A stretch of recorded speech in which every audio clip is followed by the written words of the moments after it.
பக்தியுள்ள இறை மக்களே, மனிதன் அப்பத்தினால் மட்டுமல்ல, இறைவனது வாயினின்று வரும் ஒவ்வொரு வார்த்தையாலும் வாழ்கிறான்.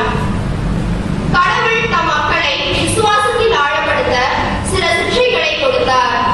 அதில் நினைத்தவர்களை அவர் தனது பிள்ளைகளாக உறுதிப்படுத்தினார் என்பதை இணை சட்டம் கூறும் இறை வார்த்தைகளாய் மனம் திறந்து கேட்போம். முதல் வாசகம்.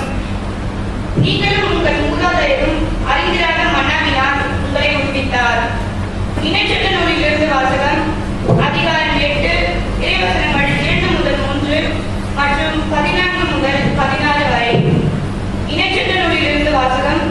அதிகாரம் 8 இறைவசனங்கள் 2 முதல் 3 மற்றும் 14 முதல் 16 முடிய.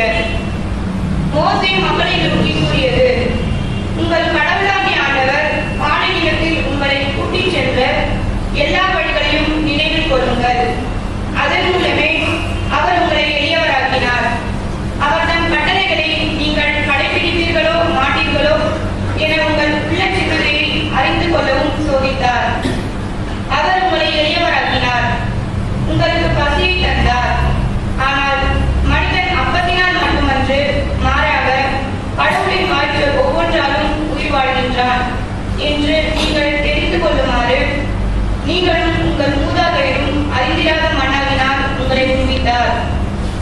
அடிமைத்தனத்தின் கீழாகிய எகிப்து நாட்டிலிருந்து உங்களை கூட்டி வந்த உங்கள் கடவுளாகிய ஆண்டவரை மறந்துவிட வேண்டாம். அவரை கொள்ளிவாய் பாம்புகளும் தேர்களும் நிறைந்த நீரற்று வறண்ட நிலமான பரந்த கொடிய பாலை நிலத்தில் உங்களை வழிநடத்தியவர். இறுகிய பாறையிலிருந்து உங்களுக்காக நீரை புறப்படச் செய்தவர். உங்கள் மூதாதையருக்கு தெரிந்திராத மன்னாவால் பாலை நிலத்தில் உங்களை உண்பித்தவர். இது ஆண்டவர் வழங்கும்